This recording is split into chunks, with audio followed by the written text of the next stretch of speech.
7h44, le petit déjeuner politique ce matin, c'est Valérie Pécresse, présidente de LIBE de la région Île-de-France et candidate à sa réélection. Bonjour Valérie Pécresse. Bonjour. Avant d'aborder les thèmes de campagne, on ne vous a pas encore entendu sur la sortie de Jean-Luc Mélenchon. Comment la jugez-vous ?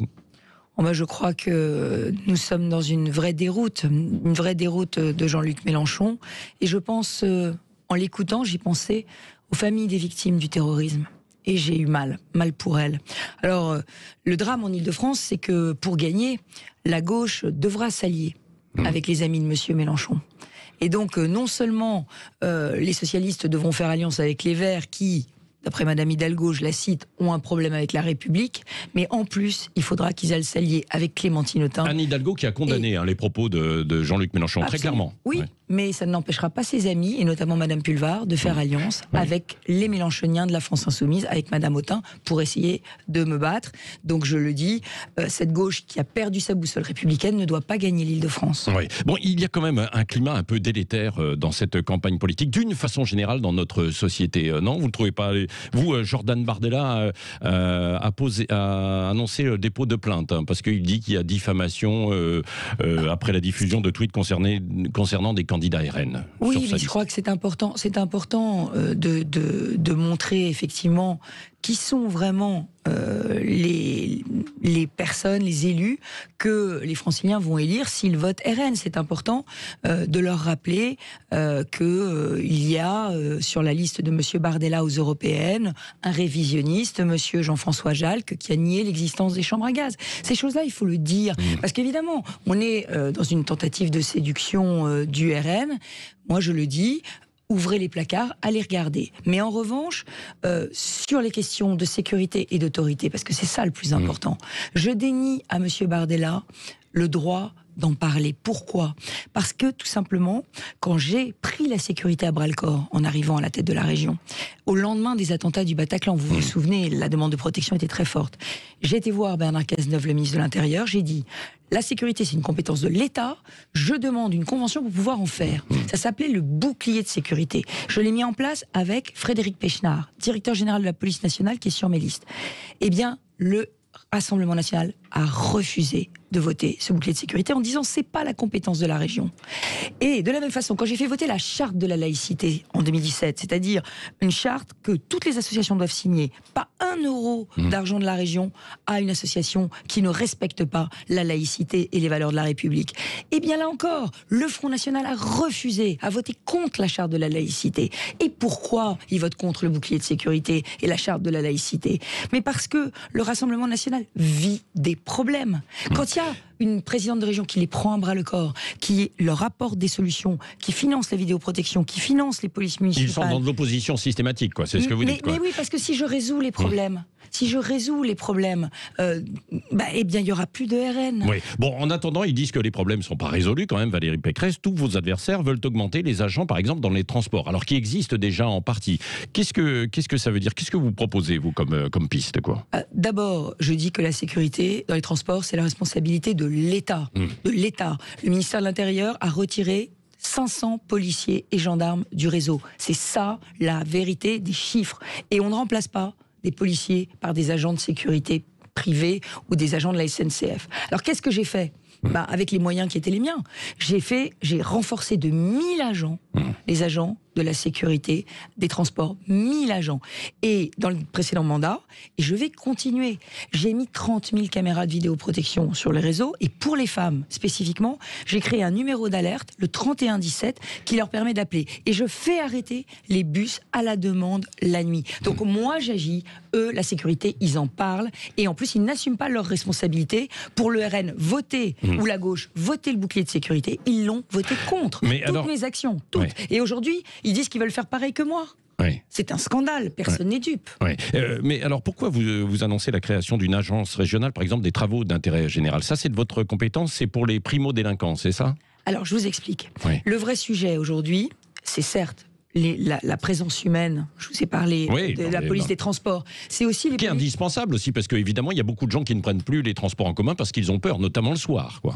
Absolument, il faut qu'on rassure, il faut de la présence humaine, il faut de la vidéo. Oui. Je vous rappelle que la gauche a voté contre toute la vidéoprotection. Avec reconnaissance faciale ou pas ? Alors moi je la propose, la reconnaissance faciale, uniquement pour la lutte contre le terrorisme. Et je demande surtout un grand débat national pour qu'on sache comment est-ce qu'on l'utilise. Mais vous comprenez que quand vous allez dans un aéroport, on vérifie si vous êtes recherché par Interpol. On vérifie si vous n'êtes pas un terroriste recherché. Quand vous êtes dans une gare, eh ben on vérifie pas. Et moi, je trouve que c'est très injuste qu'on n'ait pas la même protection quand on prend un avion ou quand on prend le RER le matin. Et aujourd'hui, c'est possible d'éviter que les terroristes rentrent dans les transports en commun. Et j'ajoute qu'on est en risque attentat. Je vais vous revenir sur les tiges. Oui. Le vrai maillon faible aujourd'hui, c'est la justice. C'est la justice. Non pas que les juges ne jugent pas. Le problème, c'est l'exécution des peines. Les juges du tribunal de Bobigny ont dit on prononce des peines fictives, elles sont jamais exécutées. Alors qu'est-ce qui se passe ? J'entends le gouvernement, là encore, Monsieur Dupond-Moretti, nous dire tu casses, tu répares. Très bon principe. Savez-vous, Monsieur Roger, combien de jours s'écoulent entre un jugement qui prononce un travail d'intérêt général et l'exécution ? Combien de jours ? Plus de 400 jours. Plus de 400 jours, 440 jours, un an et demi. Ça veut dire qu'un gamin de 15 ans, il fera son tige, le temps du procès à 18 ans. Voilà. Donc vous voyez bien que ça ne sert à rien.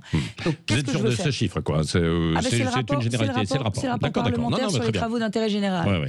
Donc, ce que je propose, c'est que la région se saisisse désormais non seulement des problèmes de sécurité, brigade régionale de sécurité dans les lycées, brigade des transports, mais aussi de la sanction, les tiges. Et qu'on crée une agence régionale des tiges pour qu'on devienne le lieu d'exercice des tiges, pour que les tiges soient exécutées sans délai quand ils sont prononcés par les juges. Valérie Pécresse, à propos des transports aussi, qui est donc bien de votre compétence, quels sont les effets de la crise ? Parce qu'évidemment, il y a eu une chute de la fréquentation. Alors, quel trou dans les finances ? Et est-ce que ce sont les usagers qui s'interrogent aujourd'hui si le pass Navigo va augmenter ou pas ? Alors, question très importante, parce qu'on est en pleine campagne, personne n'en parle. J'ai Madame Pulvar, Madame Autain qui propose la gratuité dans les transports, c'est-à-dire 4 milliards de trous dans la caisse, mais le vrai trou... Ça, c'est irréalisable, la gratuité des transports. C'est 4 milliards d'impôts, parce que la gratuité, ça n'existe pas. Vos auditeurs savent très bien qu'il y a forcément toujours quelqu'un qui paye. Donc, si on enlève 4 milliards de tickets, il faut 4 milliards de taxes. Nous, on a calculé que ça faisait à peu près 500 € d'impôts par an par ménage. Y compris ceux qui prennent le vélo, qui vont à pied ou qui prennent leur bagnole. Bon. Donc voilà. Donc alors sur les chiffres c'est aujourd'hui, impossible. Mais c'est pas grave. C'est une utopie. Et en plus c'est anti-écologique parce que on a fait aussi une enquête. Il n'y a pas une voiture en moins si les transports sont gratuits. Plus exactement, il y en a 2% en moins. Parce que quand on prend sa voiture, on n'a pas vu non plus à l'œuvre, quoi. Mais non, mais c'est pas ça. C'est que c'est pas un problème de coût les transports. Ils sont pas chers du tout. C'est un problème de qualité ou d'existence. Ou d'existence, oui. Pardon. J'ai fait un petit détour sur la gratuité, mais ça m'a fait plaisir de vous le dire. Le vrai problème, c'est pas la gratuité. Le vrai problème, c'est que là, au moment où je vous parle, il y a un trou dans la caisse d'1,3 milliard. 1,3 milliard. 1,3 milliard pour l'année 2021. Pour l'année 2021. L'année dernière, c'était 1,6 milliard. Mais malheureusement, nous pensions que la situation allait se régler en 2021. Mais nous avons eu 2 confinements. Appel au télétravail, etc. 1,3 milliard. Donc je demande au gouvernement, il y a un projet de loi de finances qui est examiné aujourd'hui à l'Assemblée nationale en commission.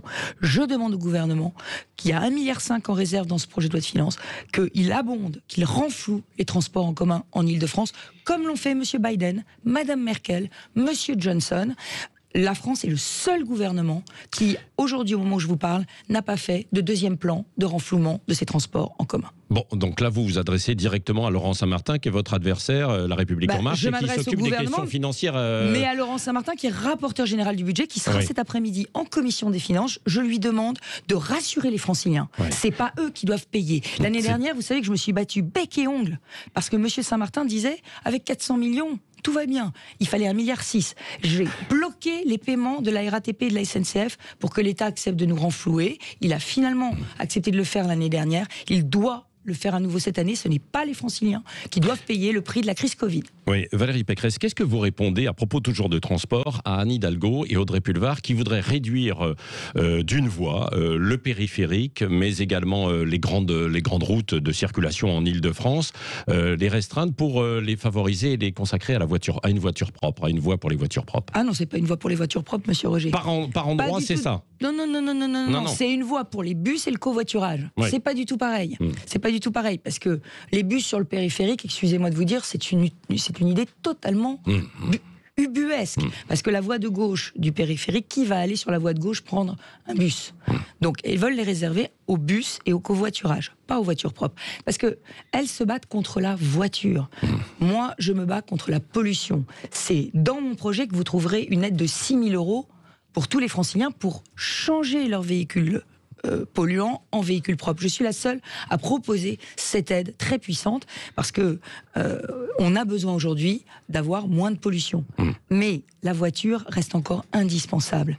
Et si Madame Hidalgo piétonise le centre de Paris et interdit la traversée de Paris, ce qu'elle peut faire, elle ne peut pas en même temps supprimer une voie du périphérique. Ce serait la thrombose totale de l'Île-de-France. Est-ce que le périphérique, il ne devrait pas être d'une compétence régionale? Mais bien sûr que si, c'est l'évidence. Bah oui, mais alors pourquoi ce débat n'a pas eu lieu encore? Eh ben, je vous le dis. Tous les jours sur le périphérique, il y a 1 100 000 voitures. 1 100 000 voitures. Alors, 80% sont des banlieusards. 40% font du banlieue-banlieue. C'est beaucoup de chiffres, mais pour vous dire que le périph' n'appartient pas à la ville de Paris. Il devrait être sous compétence régionale, comme tous les tronçons d'autoroute. Et là aussi, je le dis, je demande à l'État la compétence sur les bouts d'autoroute après les péages et sur le périphérique. Pourquoi? Parce que moi, je veux faire des vraies voies pour les bus et le covoiturage, mais je veux des voies supplémentaires sur les bandes d'arrêt d'urgence. Si on fait des voies supplémentaires, on crée pas la thrombose. Et on permet d'inciter vraiment à faire du covoiturage. Pourquoi vous utilisez ce terme thrombose? C'est la deuxième fois. Hein. Parce que les embouteillages, c'est la pollution. Oui. Et ce mot embouteillage, vous l'entendrez jamais dans la bouche de quelqu'un de gauche. Il nie l'existence des 380 km de bouchons. Alors c'est peut-être parce que ils sont parisiens tous. Ils sont parisiens, ils ont le métro le plus maillé du monde. Ils ont. Mais l'Île-de-France, c'est autre chose, c'est ce que vous dites. Que je leur ai mis, parce que je rappelle que du temps des Verts au pouvoir, on achetait des bus diesel. C'est moi qui ai arrêté l'achat des bus diesel. Et désormais, en 2025, mon engagement, c'est 100% de bus propres en Ile-de-France. Oui, dernière question avec Cécile de Mélibus, Valérie Pécresse. Est-ce qu'il n'y a pas un problème d'image de la politique aujourd'hui, l'image que vous renvoyez tous, les responsables, dans le monde responsable politique et responsable, aux citoyens qui n'ont plus envie de voter avec ce déballage parfois de haine, de violence? Est-ce que ça ne va pas trop loin? Alors absolument, moi je crois qu'il faut que pendant 2 semaines, les Franciliens se bouchent les oreilles, parce qu'on va être dans le règne des boules puantes. En revanche, je les invite à lire les programmes, parce qu'ils me connaissent. Moi, depuis 6 ans que je dirige la région, j'ai fait tout ce que j'avais dit que je ferais. Et là, on va accélérer. On va accélérer en matière de sécurité, je vous l'ai dit, en allant sur le terrain de la sanction. Moi, je suis même prête à financer des nouvelles places de prison, puisque l'État n'arrive pas à le faire. Ben moi, je suis prête à ce que la région le fasse. Des centres éducatifs fermés pour mineurs. Donc, on continuera la sécurité. L'écologie des résultats. Pas l'écologie du blabla, pas l'écologie antisociale qui consiste à dire aux gens, votre voiture pollue, vous pouvez plus rouler.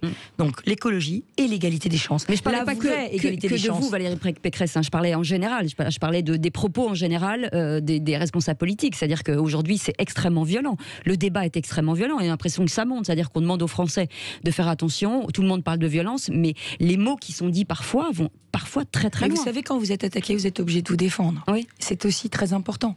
Parce que le problème, c'est que la calomnie, ça se salit. Et les gens, si on se défend pas, ils ont l'impression que c'est vrai. Et vous Donc pensez on que ça est peut obligé de se influencer défendre. les votes? Moi, ce que je leur dis, gardez la tête froide. Vous avez 6 ans. Vous avez eu 6 ans de mandat pour juger de mon action. Et vous avez vu la région agir au quotidien pour vous. Vous apporter des masques, vous apporter des tests, s'occuper de vos enfants, rénover les lycées, vous apporter les transports neufs. On va continuer tout ça.